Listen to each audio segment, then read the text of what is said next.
हर बार जब मैं blind date पर जाता हूं तो मैं लड़की से बाजू लड़ाई करता हूं। जितनी ज्यादा वो मजबूत होती है उतना ही मैं उसके लिए फिदा हो जाता हूं। आदर्श रूप में उसे मुझे तुरंत पिन करना चाहिए क्योंकि मेरे अंदर एक प्राचीन वंशावली का खून है। जितने ज्यादा मेरे वंशज मजबूत होंगे उतनी बड़ी ताकत का बूस्ट मुझे मिलेगा। तो जब मैं सबसे मजबूत पत्नी की तलाश में निकला था तो पता चला कि ये पूरी दुनिया खेती बाड़ी कल्टीवेशन पर चलती है और आम इंसान स्पिरिट रूट वाले बच्चे पैदा नहीं कर सकते। सिर्फ कल्टीवेटर कबीले की महिलाएं ही कर सकती हैं। मैं खुशी से पागल होने वाला था अगर मैंने एक कल्टीवेटर परिवार में शादी की और स्पिरिट रूट वाले बच्चे हुए। मेरी अपनी ताकत आसमान छूने लगी। संगीत। लेकिन हकीकत ने जैसे ठंडे पानी की बाल्टी सिर पर गिरा दी। कल्टीवेटर कबीले तो मेरी तरफ तक देखते नहीं थे। मैं तो बस एक आम आदमी था बिना स्पिरिट रूट के। मैं बहुत गुस्से में था। कल्टीवेटर लोग आसमान में उड़ते हैं और अमृता की तलाश करते हैं, जबकि हम बाकी सब कुएं के सबसे नीचे फंसे रहते हैं। तो जब मैं ये सोच रहा था कि कैसे एक स्पिरिट रूट वाली लड़की से शादी करूं, तभी एक परफेक्ट प्लान मेरे दिमाग में आया। कुछ ही देर बाद ककिंगयून सिटी में ग्लिमर पेविलियन नाम की एक ज्वेलरी की दुकान चुपचाप खुल गई। अजीब बात, संगीत। मेरा सोना या चांदी बेचने का तो कोई इरादा ही नहीं था, बल्कि मैंने ढेर सारी बेकार स्पिरिट स्टोन्स खरीद ली। संगीत मेरा नौकर अफ्फू मुझे फर्श पर मलबा बिछाते देखकर सिर हिला रहा था। चेन परिवार अमीर है, ये बात सही है, लेकिन यहां तक कि हम भी युवा मालिक की खर्चीली आदतों को नहीं पकड़ पाते। यहां तक कि बेकार स्पिरिट स्टोन्स के संगीत भी असली चांदी में पड़ते हैं। उसने लंबी सांस भरी। इस रफ्तार से युवा मास्टर पूरी चेन परिवार की दौलत जलाने वाला था। लेकिन उसे यह नहीं पता था कि जो फेंके गए स्प्लिट स्टोन्स थे वही मेरे पूरे प्लान का सबसे अहम हिस्सा थे। आधा महीना बाद ग्लिमर पवेलियन ऑफिशियल खुला। जब अफ्फू अंदर गया तो जो उसने देखा वो उसे ठिठका कर रख दिया। शेल्फ पर सोना या चांदी नहीं थी, बल्कि सब कुछ जबरदस्त चमक रहा था। देखो, इस दुनिया में कुनैनी कौन संगीत खिला। रत्न काटना अभी भी बहुत प्राथमिक था। सब लोग पत्थरों को बस गोल गोल पॉलिश करके काम चला लेते थे। लेकिन वापस उस वक्त मेरी पुरानी जिंदगी में मैं हीरों को बेचकर गुजारा करता था। तो मैंने अपनी पिछली जिंदगी की कटाई की कला का इस्तेमाल किया। संगीत। उन बेकार पत्थरों में सैकड़ों पहलू तराशे और वे चमक उठे। अफू अभी भी वहीं खड़ा था। कुछ कह नहीं पा रहा था जब मैंने उस पर अगला झटका मारा। संगीत। ये टुकड़े हर एक 100 सोने के टाइल में बिकेंगे। एक भी सिक्का कम नहीं। 100 सोने के टाइल, इससे तो ये पूरी दुकान खरीदी जा सकती है। कौन इतना देगा? मैं बस मुस्कुराया। आराम करो। इस तरह की कोई भी औरत जिंदा नहीं जो इसे न देखकर रह सके। चमक की बात थी। अफू भी मानने लगा, आधा आधा यकीन करके। और जैसे ही ये चीजें बाजार में आईं, धमाल मच गया। सिर्फ अमीर लोग ही नहीं, बल्कि नीच रैंक की महिला साधक भी भेष बदलकर छुप छुप के आ गईं। संगीत। कूड़े के स्प्लिट स्टोन्स को शुद्ध सोने में बदलते देखकर अफू का मेरे प्रति पुराना रवैया पूरी तरह बदल गया। अब वो मुझे सीधे सीधे सम्मान देने लगा। लेकिन सबसे बढ़िया बात अभी बाकी थी। यंग मास्टर, एक महिला अमर ने अभी अभी स्प्रिट स्टोन्स से पेमेंट करने की कोशिश की। Spirit stones? फिर मैंने कुछ ऐसा कहा कि अफू वहीं ठिठक जा। ग्लिमर पेविलियन अभी सिर्फ सोना और चांदी लेता है, स्प्रिट स्टोन्स नहीं। छोटे मालिक, स्प्रिट स्टोन्स सोने से कहीं ज्यादा कीमती हैं। वो तो अमर लोगों की असली मुद्रा है। मैंने उसे बीच में ही रोक दिया। आम लोगों की नजर में चेन परिवार ताकतवर है, लेकिन साधकों के लिए हम तो जैसे चींटी हैं। अगर हम खुलेआम स्प्रिट स्टोन्स जमा करने लगे तो अपनी ही पीठ पर निशाना लगा रहे होंगे। मैं खिड़की की तरफ बढ़ा और बाहर देखा। ऊंचे पेड़ हवा से लहरा रहे थे। मैं जानबूझकर बहुत छुपा छुपा के काम कर रहा था। सही मौका आने तक मुझे धैर्य रखना था, अपनी अगली चाल चलने से पहले। लेकिन जो मैंने सोचा नहीं था, सिर्फ 3 महीनों में ग्लिमर पवेलियन का नाम पूरे किंगियान शहर में फैल गया था। पैसे चेन परिवार में बरसने लगे, पर मेरी चिंता दिन ब दिन बढ़ती जा रही थी। कारोबार इतना गर्म हो गया था कि मैं उसे संभाल नहीं पा रहा था। जब मैं तनाव में था तभी शहर में कुछ बड़ा हुआ जिसने सबका ध्यान खींच लिया, और मेरी लंबे समय से इंतजार की गई शुरुआत आखिरकार आ गई। लीन एस्टेट के बाहर शियाओ हान, शियाओ परिवार के तीसरे युवा मालिक, घमंडी अंदाज में खड़ा था। बाजू क्रॉस किए हुए, उसके नौकर उसके पीछे कई लाल रिबन वाले डिब्बे थामे थे। लैन परिवार के मुखिया लिन जेन के चेहरे पर बड़ी मुस्कान छा गई। युवा मालिक शियाओ, ये तो बहुत अचानक है। लेकिन शियाओ हान ठंडी हंसी हंसते हुए उसकी तरफ देख रहा था। उसकी नजरें लिन किंग यूए के ऊपर टिक गईं, जिसका चेहरा कागज की तरह सफेद था। चाचा लिन, मैंने चीज की 7वीं लेवल की खेती। वो उस वक्त इसकी काबिल थी। जैसे ही उसने ये कहा, देखने वाले लोग हो हल्ला करने लगे। खबर यह थी कि लिन किंग यू एक ब्लड कंडेंसिंग हर्ब की तलाश में गई थी और दूसरी श्रेणी के दानव जानवर के हमला में फंस गई थी। वो बच गई, हाँ, लेकिन उसका दांतियन पूरी तरह से टूट गया। सारी खेती खत्म। शाओ हान आगे बढ़ा और शादी का कॉन्ट्रैक्ट जमीन पर फेंक दिया। लिन किंग यू, मुझ पर यह ठंडा होने का इल्जाम मत लगाओ। कुदरत की दुनिया बस ऐसे चलती है। युवा स्वामी शियाओ सही कह रहे हैं। ये लड़की बस किस्मत में नहीं थी और वो तुम्हारे भविष्य को रोक रही थी। ये सगाई खत्म होनी चाहिए। कुदरत की दुनिया ताकत पर चलती है। शियाओ परिवार के मुखिया अभी बंद दरवाजे के पीछे सफलता हासिल कर रहे थे। लिन जेन उनके गुस्से का खतरा नहीं उठाना चाहता था। परिवार ने जोरदार वार किया। संगीत। भीड़ ने आह भरी और सिर हिलाए। मैं ही एक अकेला था जो कोने में चुपचाप मुस्कुरा रहा था। वक्त आ गया था, अपनी चाल चलने का वक्त। कुछ दिन बाद मैं एक बढ़िया तोहफे के साथ लीन परिवार के घर गया। मुझे अच्छी तरह पता था कि ये खेतीबाड़ी वाले कबीले कैसे सोचते हैं। उनकी औरतें बस एक ऐसी संपत्ति थीं जिन्हें बेचा खरीदा जाता था। संगीत और एक आम आदमी के लिए जो इन अनछुए महिलाओं से शादी करना चाहता था, बस एक ही चीज मायने रखती थी, मुनाफा। मैं किसी अन्य साधक से विवाह करने की अपेक्षा अधिक मूल्य की पेशकश कर सकता था। मैं तैयार था और ईमानदारी से लिन किंगयू की साधना पहले ही खत्म हो चुकी थी। मैं उनके मुख्य हॉल में गया और अपनी पेशकश मेज पर रख दी। लिन किंगयू के बदले दहेज के रूप में आभूषण व्यवसाय। संगीत। मैंने सोचा कि यह एक तय सौदा था, लेकिन लिन परिवार की प्रतिक्रिया ने मुझे तोड़ दिया। कमरा उपहासपूर्ण हंसी से गूंज उठा। तुम अपने दिमाग से बाहर हो बच्चे। कुछ पॉलिश किए हुए त्यागे गए आत्मा पत्थर मैन संगीत। और आपको लगता है कि आप एक लिन परिवार की महिला के साथ बाहर जा सकते हैं? लिन जेन अपनी सीट पर ऊंचा बैठ गया। बाहर निकलो। साधना की दुनिया का दरवाजा सिर्फ इसलिए नहीं खुलता कि कुछ आम आदमी को थोड़े से सड़क के पैसे मिल गए। मेरा चेहरा उतर गया। मैं अपना आखिरी पत्ता खेलने ही वाला था कि तीसरे बुजुर्ग लीन होंग्यू ने अचानक बीच में टोक दिया। रुको। उस तरह की चमक ने लीन होंग्यू के डिफेंस को सीधे भेद दिया। आखिर में वह एक औरत ही थी। मैंने उसकी आंखों में गर्मी की वह चमक देखी और लोहा गर्म रहते हुए चोट मारी। आदरणीय बुजुर्गों, आप इसलिए इंप्रेस नहीं हैं क्योंकि आपको लगता है कि इससे सिर्फ आम लोग ही पैसे कमाते हैं। लेकिन क्या होगा अगर मैं आपसे कहूं कि इससे स्प्रिट स्टोन आ सकते हैं? लिंजेन ने बस मजाक उड़ाया। कौन सा कल्टीवेटर इतना बेवकूफ होगा कि स्प्रिट स्टोन कबाड़ पर खर्च करे? मैंने भी मुस्कुरा दिया। आदमी शायद म्यूजिक नहीं करेंगे, लेकिन औरतें करेंगी। लिंजेन अकड़ गया। उसने अपनी आंखें सिकोड़ लीं और अब मुझे अलग तरह से देखा। बहुत कम आम लोग उसके सामने इस तरह शांत रह पाते थे। इस तरह की हिम्मत ने उसे सच में चौंका दिया। कमरा एक पल के लिए शांत हो गया। सिर्फ वह अंगूठी हिल रही थी जो अभी भी धीरे धीरे चमक रही थी। जैसे ही मैं यह सोच रहा था कि लिंजेन को और आगे कैसे बढ़ाया जाए, उसने कुछ ऐसा गिरा दिया जिसका मैंने सोचा भी नहीं था। अगर तुम 1 महीने के अंदर उन ज्वेल्स का इस्तेमाल करके 1000 स्पिरिट स्टोन कमा सकते हो, तो लिन परिवार तुम्हें लिन किंग देगा। म्यूजिक नाम। इससे पहले कि मैं जवाब दे पाता, उसने मुझ पर पलटवार किया। लेकिन अगर तुम नहीं कर सकते, तो पूरी चेन फैमिली एस्टेट हमारी है। हम जैसा चाहें वैसा कर सकते हैं। जैसे ही उसने बात खत्म की, आह फू घूमा और मुझे घूरने लगा। पागलों की तरह अपनी आंखों से मुझे ना कहने का इशारा कर रहा था। उसके मन में श्योर ग्लिमर पैवेलियन बहुत अच्छा कर रहा था, लेकिन कल्टीवेटर से 1000 स्पिरिट स्टोन निकालना नामुमकिन था। किसी को उम्मीद नहीं थी कि मैं धीरे धीरे कॉन्फिडेंट मुस्कान के साथ ऊपर देखूंगा और कहूंगा, मैं तैयार हूं। ओह नहीं, चैन फैमिली की 100 साल की विरासत म्यूजिक युवा मालिक के घमंड से जलने वाली थी। इस बीच लिन फैमिली मुझे ऐसे घूर रही थी जैसे कोई मेमना वध के लिए ले जाया जा रहा हो। लिन कबीला एक बड़ा कल्टीवेशन फैमिली था, लेकिन हाल ही में उनके ऑपरेटिंग खर्च बहुत ज्यादा हो गए हैं। लीन होंग्यू उस हीरे की अंगूठी को घुमा रहा था, मजे से मुझे नाप रहा था। एक आम आदमी के लिए बुरा नहीं लग रहा। एक बार जब चेन फैमिली डूब जाएगी, तो उसे नौकर की तरह ही रखना चाहिए। लिन जिन ऐसे मुस्कुराए जैसे कोई पहले ही जीत चुका हो। Bold music. आपके पास 1 महीना है, कॉन्ट्रैक्ट साइन कर दो। मैंने बिना झिझके साइन कर दिया, मुड़ा और मुस्कुराहट से भरे कमरे से बाहर निकल गया। म्यूजिक किसी को मुझ पर यकीन नहीं था। उन्हें यह नहीं पता था कि यह शर्त, जो पक्की हार जैसी लग रही थी, मेरी जिंदगी का सबसे बड़ा जुआ थी। अब लिन परिवार की दुआ से मैंने ग्लिमर पैवेलियन को रोकना बंद कर दिया और बिजनेस को सीधे कल्टीवेटर के इलाके में ले आया। लेकिन मुझे पता था कि सिर्फ दिखावा काफी नहीं था। गर्व करने वाली महिला कल्टीवेटर को अपने स्प्रिट स्टोन म्यूजिक पाउच खोलने के लिए मुझे इन चीजों में जान डालनी थी। अगले महीने ग्लिमर पेवेलियन ने 3 सिग्नेचर ज्वेलरी कलेक्शन निकाले, म्यूजिक और सिर्फ स्पिरिट स्टोन वाले। अब और सोना नहीं। पहले वाले का नाम गोल्डन विंड और जेट ड्यू था। म्यूजिक स्टारबर्स्ट शेप में कटे हुए डायमंड्स के साथ मशहूर लाइन थी। जब सुनहरी हवा जेट ड्यू से मिलती है, म्यूजिक दुनिया के सारे रोमांस की तुलना नहीं की जा सकती।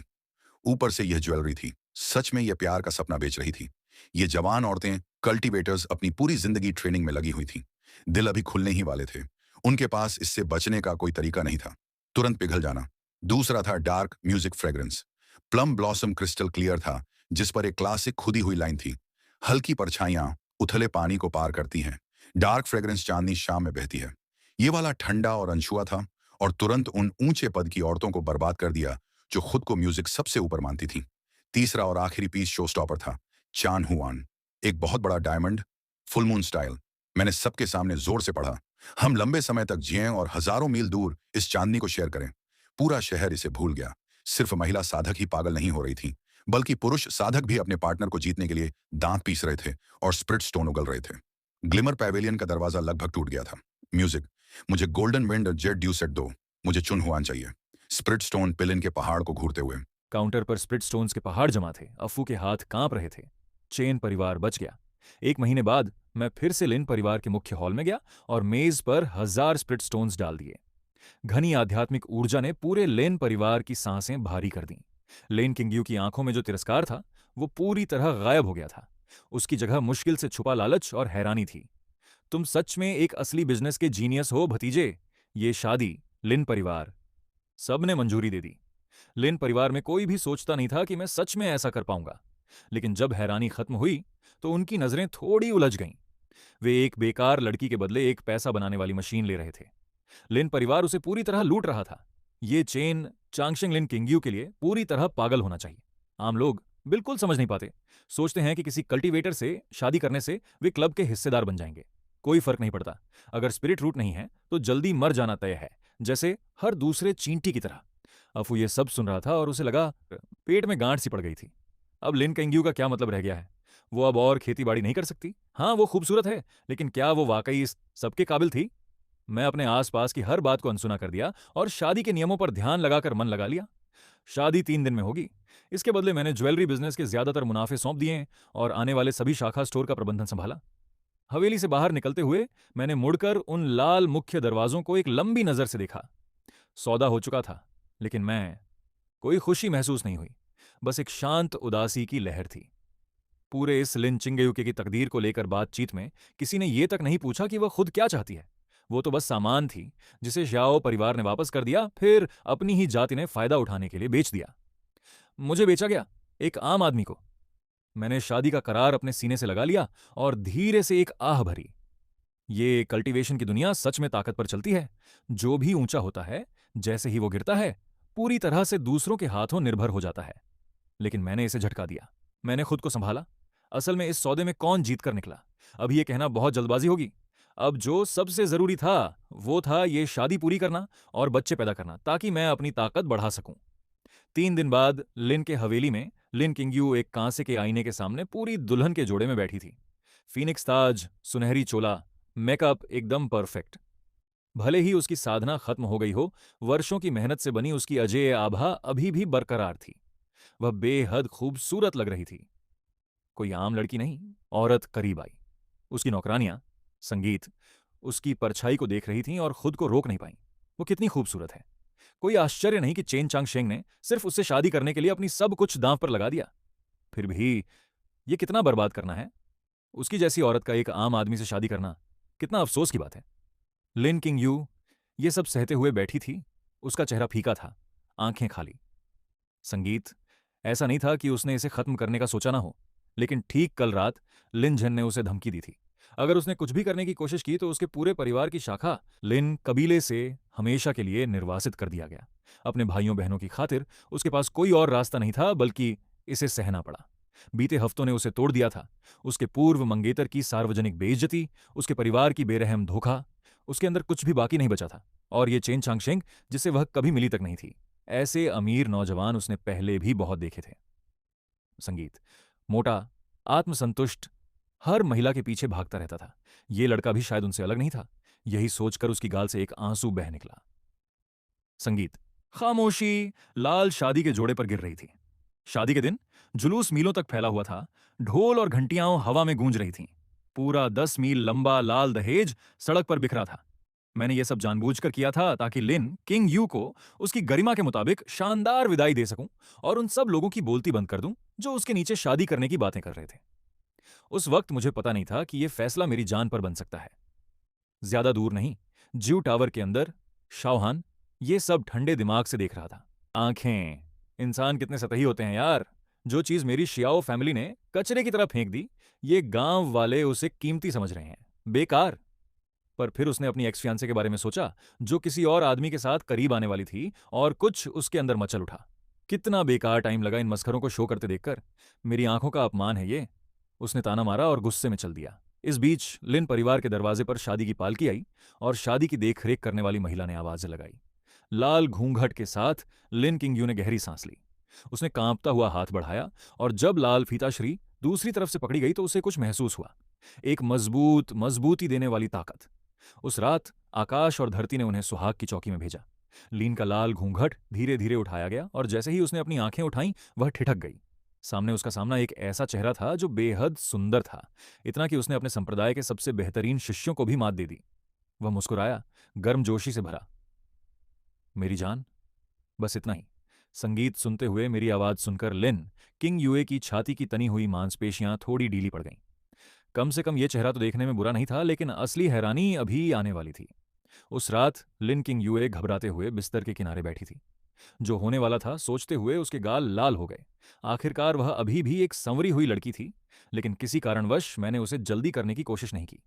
इसके बजाय मैं मेज तक गया और एक कटोरा दवा लेकर आया। यह खास आपके लिए बनाई गई ठीक करने वाली काढ़ा है। तुम्हारे लिए। तुम अभी अभी निकली हो और अभी भी कमजोर हो। इसे गरम गरम पी लो। लेन किंग यूए उचक्कर ऊपर देखने लगी। उसने एक सच्चे ख्याल रखने वाली नजरें देखीं।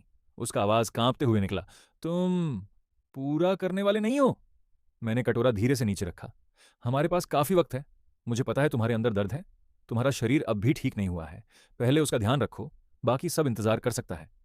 मैं मुस्कुराया और धीरे से उसके बालों की एक लट पीछे किया, उसके कान में। मेरी पिछली जिंदगी में मैं एक पूरा खिलाड़ी था। अनगिनत महिलाओं के साथ चलता था। मुझे पता था कि खेल तमाशे से तो अच्छा वक्त मिल सकता है, लेकिन असली होने से ही किसी का दिल जीत पाते हो। और ठीक वैसा ही हुआ। वो एक इशारा एक गर्म लहर की तरह लगा, जिसने लिन किंग यू के दिल के आखिरी दीवार को पिघला दिया। जब से उसे चोट लगी थी, हर कोई उसकी कीमत गिन रहा था या उसके टूटी हुई हालत को नजरअंदाज कर रहा था। ये आदमी ही था जो सच में उसकी परवाह करता था। जैसे ही मैं मुड़ने लगा, एक नर्म फीकी हाथ ने मुझे पकड़ लिया। पति, आज रात ठंड है, मत जाओ। मोमबत्ती की लौ टिमटिमा रही थी और साए कमरे को निगल गए थे। अगले दिन सुबह मैं दीवार से टिका हुआ था, शादी के कमरे से लड़खड़ाते हुए बाहर निकला। मैंने एक कल्टीवेटर की सहन शक्ति को कम आंका था। उसकी शक्तियां बंद होने के बाद भी वह आम इंसान से कहीं बेहतर थी।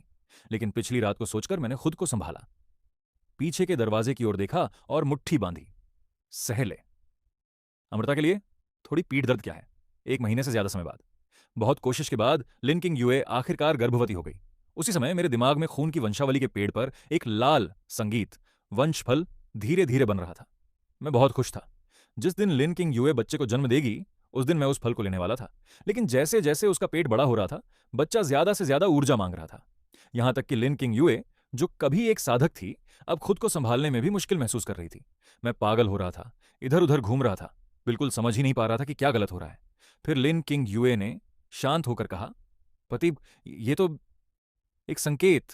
बच्चे में एक आत्मा की जड़ होती है। हमारे परिवार में जब कोई बच्चा आत्मा की जड़ लेकर जन्म लेता है तो मां का शरीर उस आध्यात्मिक ऊर्जा के प्रभाव से प्रभावित होता है। लेकिन यह खबर कमाल की थी। मेरा दिल एक पल में घबराहट से पूरी खुशी में बदल गया। आत्मा की जड़ का मतलब सिर्फ अमृता का रास्ता नहीं था।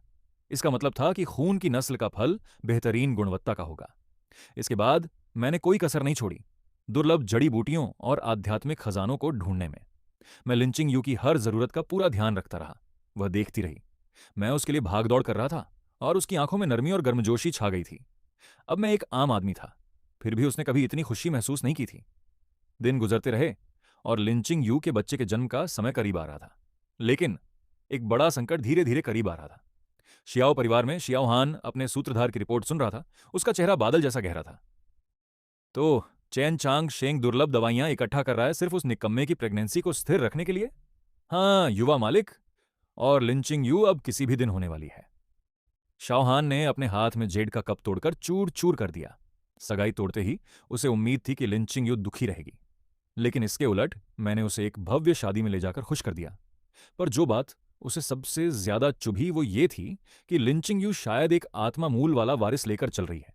अगर वो बच्चा पैदा हो गया तो ये दुनिया को ये बताने जैसा होगा कि शाओ हान अंधा था और चेन चांगशेंग, जो एक अनजाना था और जो उसके बचा खुचा ले गया, असली वारिस था।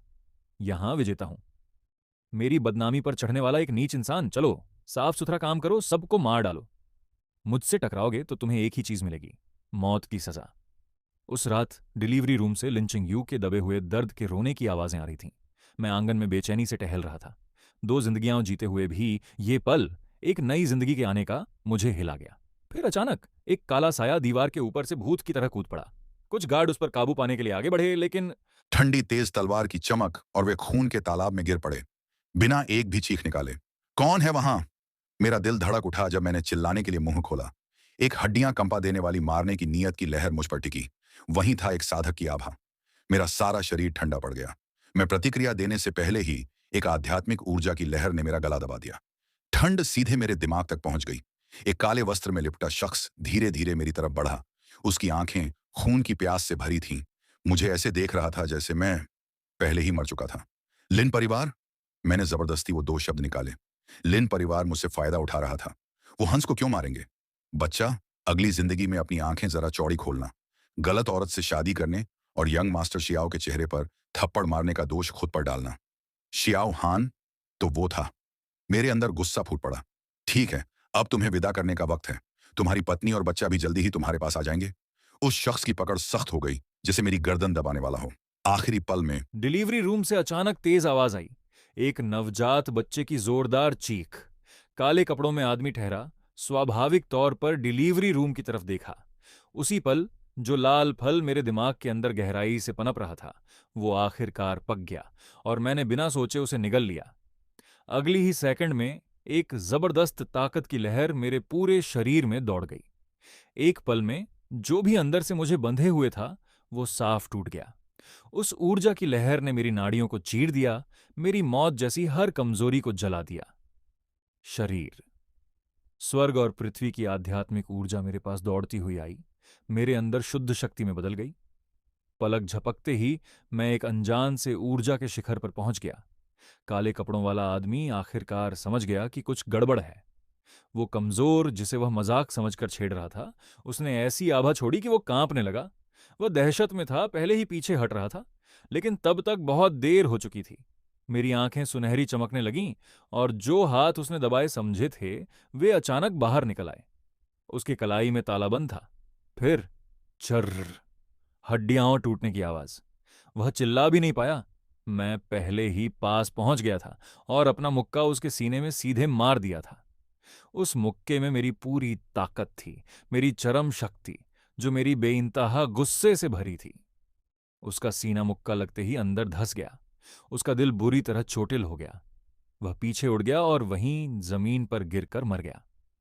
मैं वहीं खड़ा था, सांसें थामे, अपने अंदर उमड़ती हुई कच्ची ताकत महसूस करते हुए। मेरी आंखों में अभी भी हत्या की आग थी, लेकिन मुझे पता था कि अभी ये वक्त नहीं था। मैं जल्दी से उस आदमी का स्टोरेज पाउच छीन लिया, फिर उसका शरीर पूरी तरह से राख में बदल दिया, बिना कोई निशान छोड़े। सब खत्म होते ही मैंने अपनी सांस शांत की, अपनी हत्या की इच्छा पीछे खींची और डिलीवरी रूम का दरवाजा खोला। बधाई हो मेरे मालिक, लड़का हुआ है। दाई खुशी से चमक रही थी, बच्चे को अपने बाहों में दबाए हुए।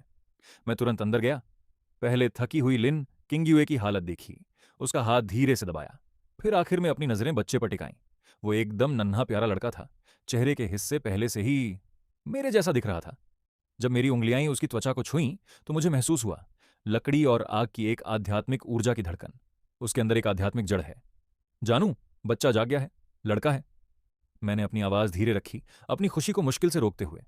और बिल्कुल तुम्हारी तरह वह भी एक आध्यात्मिक जड़ के साथ पैदा हुआ है, जिससे हमारा बेटा आगे बढ़ा सकता है। उसे इंसानों की तरह जूझना नहीं पड़ेगा, ना ही लोग उसे दबा पाएंगे।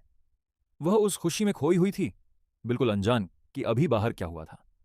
मैंने उसके हाथ को धीरे से थपथपाया और कुछ सांत्वना देने वाली बातें कहीं, लेकिन अंदर सब कुछ भारी लग रहा था। शियाओहान ने अपनी चाल पहले ही चल दी थी। अब यह खून का बदला बन चुका था। उसका आदमी वापस नहीं आया था और वो शक करने लगा होगा। अगली बार शायद वो और भी ताकतवर किसी को भेजेगा।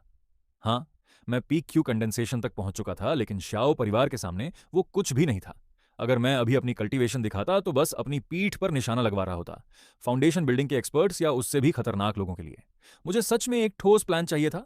मैं खिड़की से बाहर देख रहा था और जल्दी ही एक दमदार आइडिया मेरे दिमाग में आया। तो मैंने बड़ा पैसा खर्च करके लिन परिवार के ठीक बगल में एक घर खरीद लिया। यह सब एक चाल का हिस्सा था, किसी और की पहचान को अपनी ढाल बना लेना। अगर मेरा परिवार लिन परिवार की नाक के नीचे रहता तो बाहर वालों को यही लगेगा कि लिन परिवार ने हमारा ख्याल रखा है, और किंगयुन सिटी में कोई भी इतना हिम्मत नहीं करेगा कि लिन परिवार के घर के सामने हत्या कर दे। जैसा कि उम्मीद थी, शौहान के लोग कभी वापस नहीं आए। और जब उसने सुना कि मैं रातों रात लैन परिवार के ठीक बगल में आ गया हूं, तो उसका चेहरा सख्त हो गया। उसने खुद ही सब कुछ समझ लिया। उसे लगा कि लाइन परिवार ने पीछे से मदद की होगी, हमें बचाया होगा और उसके लोगों को खत्म कर दिया होगा। जहां तक हत्या का खुलासा होने की बात है, उसे ज्यादा चिंता नहीं थी। शियाओ परिवार के पास एक नया सोल एंसेस्टर था जो गुप्त आश्रम से बाहर आने वाला था। बिना मजबूत सबूत के लिन लोग कुछ नहीं कर पाएंगे। उनसे झगड़ा करने का मन था, लेकिन अभी के लिए शियाओहन के पास अपनी घमंड को दबाए रखने के अलावा कोई चारा नहीं था। चुपचाप सब सहता रहा और सही मौका आने तक इंतजार करता रहा। मैंने अपने लिए थोड़ी राहत का रास्ता बनाया, बिना ये जाने कि मैं खुद एक और जाल में फंस गया हूं। अगले कुछ समय में मैंने चेन परिवार के साथ हीरे के व्यापार से कमाए गए पैसों का इस्तेमाल किया, सार्वजनिक रूप से ये कहते हुए कि मैं फिट होना चाहता हूं और कुछ साधारण मार्शल आर्ट्स सीख रहा हूं, जबकि असल में मैं गुप्त तौर पर कुछ ताकत बढ़ाने वाली तकनीकें खरीद रहा था। फिर अचानक एक खबर आई। केंग्युन सिटी में कृषक जगत में टहलका मच गया था। शहर से 300 मील दूर ब्लैकविंड वैली में एक फाउंडेशन बिल्डिंग सीक्रेट रियल्म खुलने वाला था। खबर थी कि वहां स्पिरिट हर्ब्स की भरमार होगी और शायद फाउंडेशन बिल्डिंग की वो गोलियां भी होंगी जिन्हें हर कनी कंडेंसेशन कृषक पाने के लिए बेकरार था। पूरे शहर में हड़कंप मच गया था। सोलो कृषक और कबीले के चेलों ने मिलकर वहां पहुंचने की होड़ लगा दी थी। मुझे इससे कोई फर्क नहीं पड़ता था। वहां जाकर अपनी जान जोखिम में डालने से बेहतर था कि मैं घर पर ही रहूं। बीवी के साथ चैन से जिंदगी बिताना कहीं ज्यादा अच्छा लग रहा था। ऊपर से मैं जानता था कि किसी को ये पता नहीं चलना चाहिए कि मेरे पास कल्टीवेशन है। एक आम आदमी अचानक ताकत लेकर सामने आ जाए तो बहुत ज्यादा दिक्कत हो जाएगी, लेकिन मैं इसे हमेशा छुपा भी नहीं सकता था। मुझे एक बहाना चाहिए था। तो एक दिन मैं चुपचाप पहाड़ों में चला गया और 1.5 हफ्ते बाद ही वापस लौटा, पूरी तरह जख्मी और चोटों से लथपथ। मेरी कहानी, मैं फिसल गया और चट्टान से नीचे गिर पड़ा, मुश्किल से बचा। बस यही कहानी चल जाएगी। इसके साथ ही देखभाल हो गई तो मैंने आखिरकार सांस छोड़ी। अगर मेरी खेती अभी सामने आ गई तो मेरे पास बहाना था। फिर भी शाओ हान के बारे में सोचते ही मेरा चेहरा गंभीर हो गया।